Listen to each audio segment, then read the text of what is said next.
This unconscious bias is far more prevalent than conscious discrimination. Nothing will change unless we start to speak up. So here are the 3 ways that we can speak up so our silence doesn't sound like acceptance. The first thing we can do is we can facilitate reflection. And so a great opening question to say to people is, why do you say that? Or why do you think that? And it's not said in any kind of confrontational way, just in a kind of inquisitive, light-hearted way. And what that allows, that open-ended question, is for them to facilitate reflection. You see, because these unconscious biases are so ingrained from childhood, from what we experience in our families, our schools, our places of work, the media, actually sometimes some people have never even stopped and thought, has that been my experience of those particular type of people? Or is that just what my unconscious bias is telling me because that's what I grew up with? And so when we ask, why do you think that? Firstly, it does this really important thing, which I love. Dr. Stephen Covey in 7 Habits of Highly Effective People says, seek first to understand, so then you can be understood.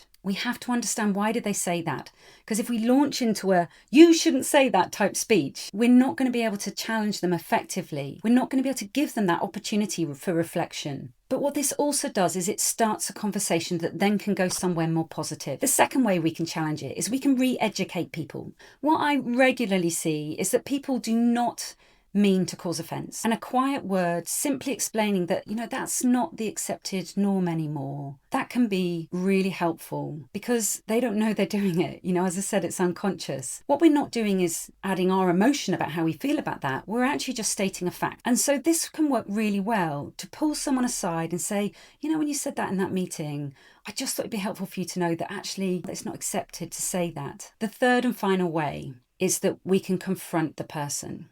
And the reality is that sometimes we need to do that. The thought of the conversation is always much worse than the actual conversation itself, because generally people are horrified that they may have said anything that might have caused upset or offence. Social scientists have found that there is one statement we can use, and it has 3 elements, but it doesn't matter which order you put these 3 elements in. And it's the absolute best way to confront someone. When you pull someone aside, don't do it in front of anyone else, is the first thing is you need to explain the action. What is it specifically that they've done that has made you feel uncomfortable? Try not to generalize, oh, you always do that in meetings, because it's got to be specific. So explain the action. The second thing is explain how it made you feel, because you can't really argue with someone's feelings. That's their reality. And the third thing is you have to explain the potential impact their action may be causing. So many people suffer in silence with this, and they need to know how. We need to know, what do we do? It's not a big enough problem to go to HR and report someone.